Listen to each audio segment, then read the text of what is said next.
شادی برات میں ایک بہت بڑا المیہ یہ ہے کہ شادی ہار 50,000 روپے کا، شادی کا کھانا 1.5 سے 2 یا 3 لاکھ روپے، بڑی سے بڑی خوبصورت گاڑیاں، شہر میں جو اچھی گاڑیاں ہوتی ہیں ان کو بک کیا جاتا ہے کہ بھائی کی شادی ہے، اچھی کاریں ہونا چاہیے، بے شمار پیسہ۔ بلکہ بڑے بڑے شوقین تو یہ ہوتے ہیں کہ بھیا سجاوٹ ایسی کرنا، تم نے 10 بتائے ہیں، تمہیں 15,000 دیں گے، لیکن سجاوٹ ایسی ہونا چاہیے کہ ہمارے محلہ گھر میں دکھائی دے۔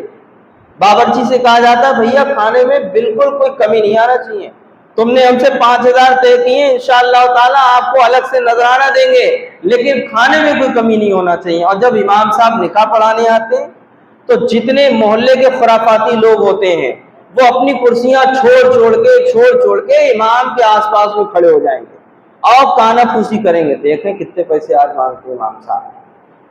اب جب وہ کہیں گے ہاں بھائی امام صاحب کتنے پیسے ہو گئے، نکاح ہو گیا، جی ہاں کتنے ہوئے، 51 روپے، بس دوڑا پڑ گیا۔ بالکل میں تو کہہ رہا ہوں کہ 2-4 لوگوں کو ہاتھ پڑ جائے، وہی انتقال ہو جائے تو ہو سکتا ہے لوگوں کا منہ بند ہو جائے۔ بے شرم و شرم نہیں آتی تمہیں؟ تمہارے باپ کے غلام ہیں جو تمہارا لائسنس بنا کے دے رہے ہیں، تم بندوق خریدتے ہو تو اس کے لائسنس کے لیے پتہ نہیں کہاں چکر لگاتے ہو۔ جب تم زمین لیتے ہو زمین کا پیسہ دیا، اور زمین کا پیسہ دینے کے بعد جب تم رجسٹری کراتے ہو، رجسٹرار آفس میں جاتے ہو، تو اگر 50,000 روپے زمین کی رجسٹری میں کاغذات لگ رہے ہیں تو اگر 50,000 50 پیسے بھی لگے ہیں تو آپ کو وہ 50 پیسے بھی دینا پڑیں گے۔ لیکن جب امام نکاح پڑھائے گا تو یہ بے غیرت لوگ جو ہے وہ اپنی دشمنی نکالتے ہیں۔ اور مجھے کوئی ڈر نہیں، الحمدللہ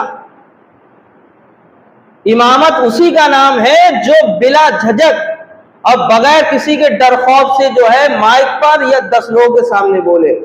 میں اس کو امام نہیں سمجھتا جو دین کی بات کو چھپ کے سمجھائے، دین کی بات جو ہے علیہ اعلان بتائی جاتی ہے۔ اور بلکہ ایک پوسٹ چل رہی ہے نکاح خوانی کے حوالے سے، میں نے اس کا حوالہ ابھی نہیں دیکھا ہے، بلکہ اس میں تو حضور تاج الشریعہ علیہ رحمہ کے فتاوے کا حوالہ دیا ہے۔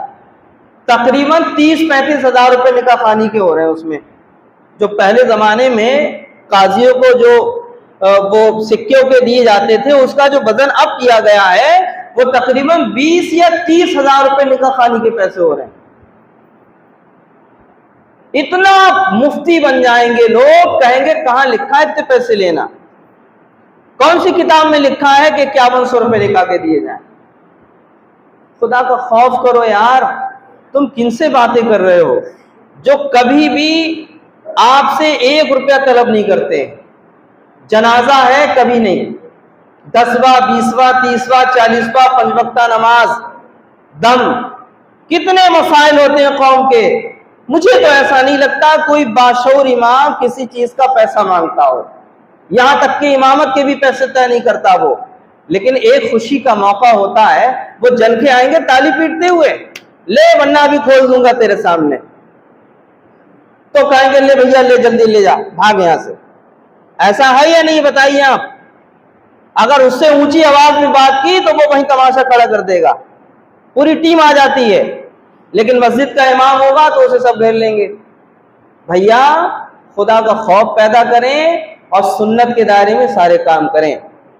اور رہا مسئلہ جہیز کا، ابھی کچھ سوشل میڈیا پر میں نے پوسٹیں ڈالی کہ شادی برات کا موقع ہے، مسجد کے اماموں سے گزارش ہے کہ وہ اپنی بستی پر کڑی نظر رکھیں، اور جہاں کہیں شادی برات ہو تو شادی برات سے 1-2 دن پہلے جا کے ان کو سمجھائیے کہ خبردار شادی شریعت کے دائرے میں کریں، کوئی بھی غیر شرعی کام نہیں ہونا چاہیے۔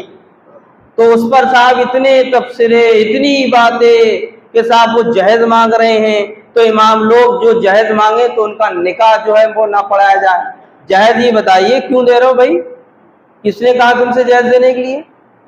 قرضہ لے لے کے جو اتنی بڑی ہائی فائی پارٹیاں کر رہے ہو، اور منگنیاں تو ایسی ہو رہی ہیں جیسے بارات، پوری بارات منگنیوں میں ہو جا رہی ہے۔ خود کام آپ غلط کرتے ہو اور تھوپا تھاپی علماء پہ کی جاتی ہے۔